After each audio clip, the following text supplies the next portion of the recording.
Bienvenue dans cette nouvelle édition de l'information. Voici les titres de l'actualité.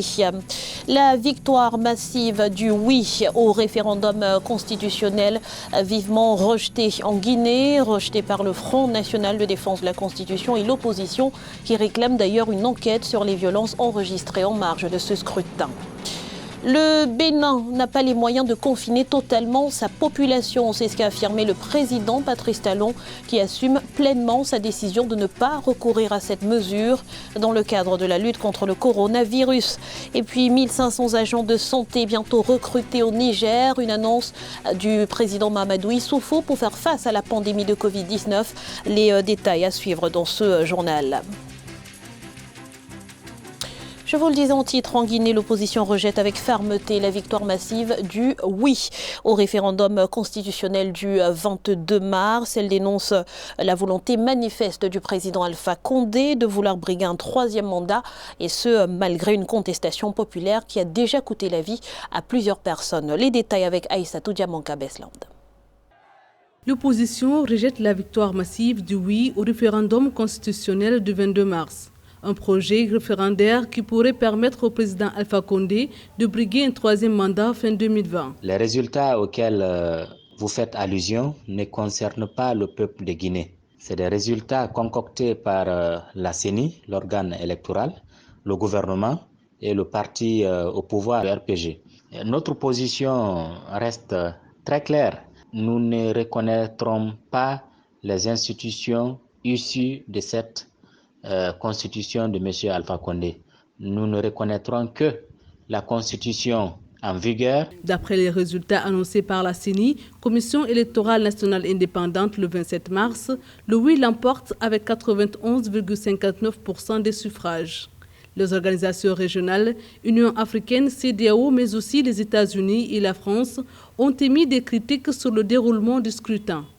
Des critiques qualifiées de tentatives d'ingérence extérieure par la Russie. La Chine, quant à elle, parle d'une affaire intérieure à la Guinée et d'un référendum organisé avec succès. Il y a deux conditions qui pourraient amener l'opposition à revenir sur la table du dialogue. Premièrement, l'annulation des deux scrutins, mais aussi un fort engagement d'Alpha Condé à ne pas se présenter au-delà de 2020. Réélu en 2010 et 2015, le président Alpha Condé ne s'est pas encore prononcé sur ses ambitions personnelles. La prochaine élection présidentielle en Guinée est prévue en octobre 2020. Le pouvoir législatif aux mains de l'exécutif au Sénégal. Les députés présents à l'Assemblée nationale ce mercredi ont voté à l'unanimité une loi qui permettra au président Macky Sall de légiférer par ordonnance dans le cadre de la lutte contre la pandémie de Covid-19, ce qui implique que pendant 3 mois, le chef de l'État ne sera plus tenu de passer par le Parlement pour légiférer sur des questions d'ordre économique, budgétaire, financière, juridique, sanitaire et sécuritaire. Notons que le recours à ce mécanisme est prévu dans l'article 77 de la Constitution sénégalaise. La décision surprend, mais elle est assumée. Le président du Bénin, Patrice Talon, a justifié ce dimanche son choix de ne pas recourir au confinement total de la population face au coronavirus, arguant que la majorité des citoyens n'a pas les moyens de supporter une telle mesure. Les détails avec Ibayako. Au Bénin, la majorité des citoyens n'a pas les moyens financiers de supporter un confinement général de longue durée. Le président Patrice Talon en est convaincu. Il a expliqué son refus de recourir à cette mesure face à la propagation de la pandémie de Covid-19 ce dimanche 29 mars à la télévision nationale. Contrairement aux citoyens des pays développés, d'Amérique dont je viens de parler, d'Asie, d'Europe, la grande majorité des Béninois est en revenu non salarial. Comme des personnes au Bénin ont un salaire mensuel et qui peuvent attendre 2, 3 semaines, 4 semaines, même sans travailler, et vivre des revenus du mois. Combien?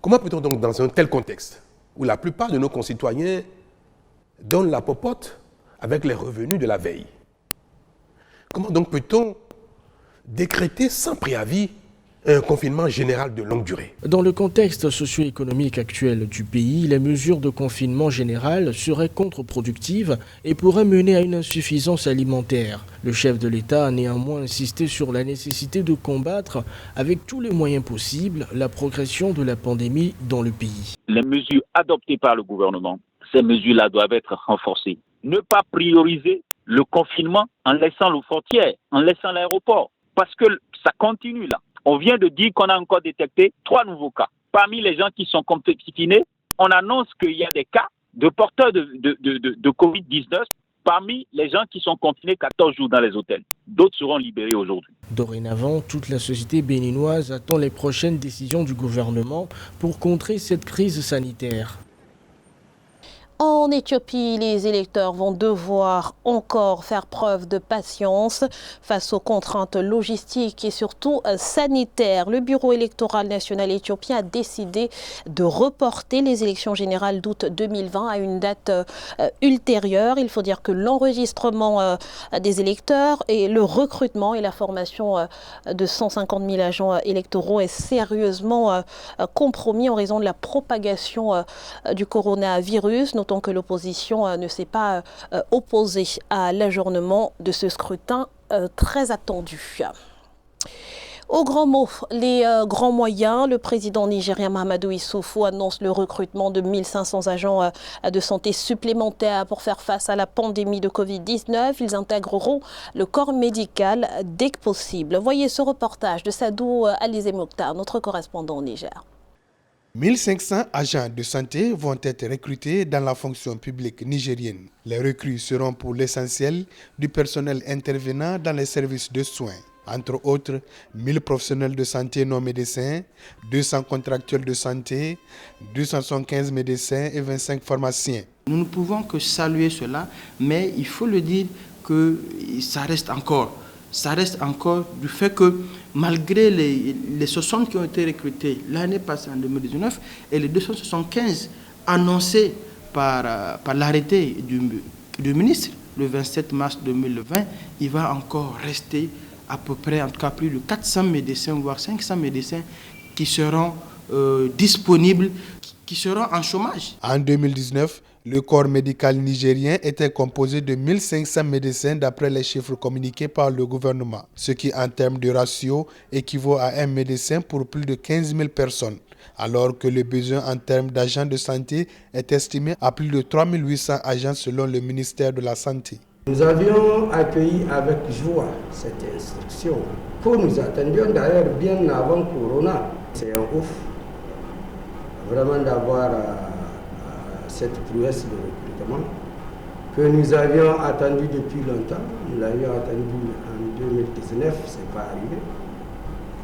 Mais qu'à cela ne tienne, la solution totale, c'est de recruter plus. D'autres 1500 doivent être recrutés. Ces agents qui seront bientôt recrutés doivent rapidement intégrer le corps médical pour renforcer l'équipe qui lutte en ce moment contre la pandémie du Covid-19.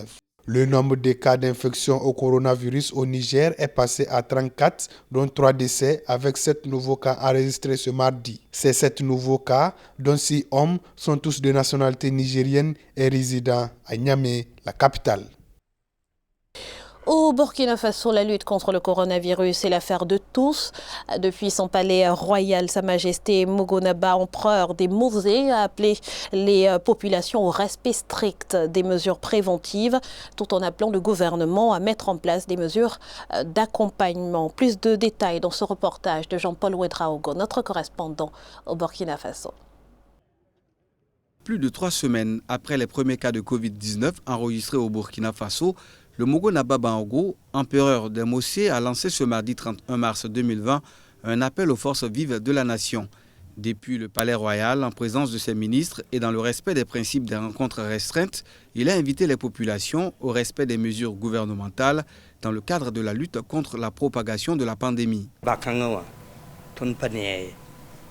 C'est une maladie que nous ne voyons pas des yeux. Seuls les spécialistes en sont capables à travers les laboratoires dont ils disposent.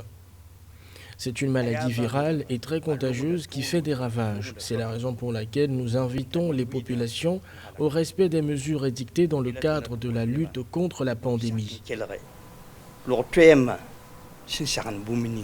Au gouvernement, à la classe politique et aux syndicats, l'empereur a appelé à plus de compréhension et à la prise de décision à même de soulager les populations qui vivent déjà dans des conditions difficiles. Nous invitons le gouvernement à revoir la mesure concernant la fermeture des marchés. Cela pourrait consister à désinfecter ces espaces de sorte à permettre la reprise des activités commerciales dans le respect des gestes barrières.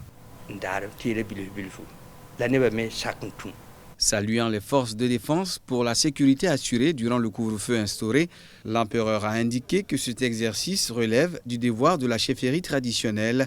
À cet effet, il a exhorté ses pairs à être des relais auprès de leurs communautés respectives, de sorte à leur faire prendre conscience de la réalité de la pandémie qui a fait 12 décès et 246 cas confirmés à ce jour au Burkina Faso.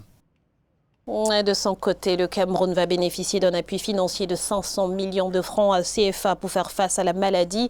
Une somme allouée par la Banque de développement des pays de l'Afrique centrale à chaque État membre. La BDAC qui a en outre doublé les liquidités accordées aux banques. On fait le point avec Ange Bijono-Menio.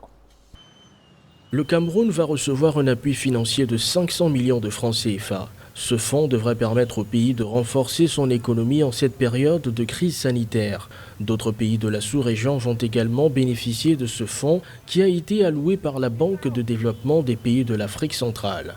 L'ennui, c'est que le coronavirus arrive avec des charges supplémentaires. Ça va être très compliqué parce que vous savez, le fait que l'État lui-même essaye de diminuer son train de vie va faire en sorte que l'économie va se sentir comprimée. Donc, ça va être un peu plus difficile. Le souhait, c'est que cet événement se passe rapidement parce que là, vraiment, on entre dans une espèce de guerre économique.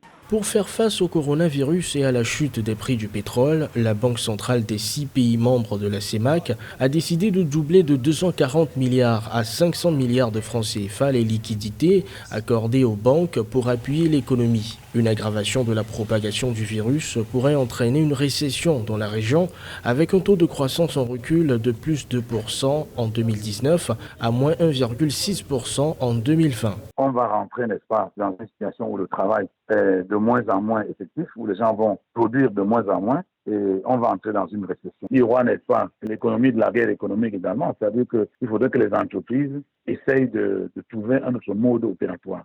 Selon le Fonds monétaire international, le Cameroun traîne une dette publique de 590 millions de dollars. Avec un risque élevé de surendettement, le pays a vraiment besoin de renforcer son économie, surtout en cette période de crise sanitaire. Ce journal a été réalisé par l'ensemble de la rédaction. Merci pour votre fidélité. Restez sur Africa 24, l'information continue.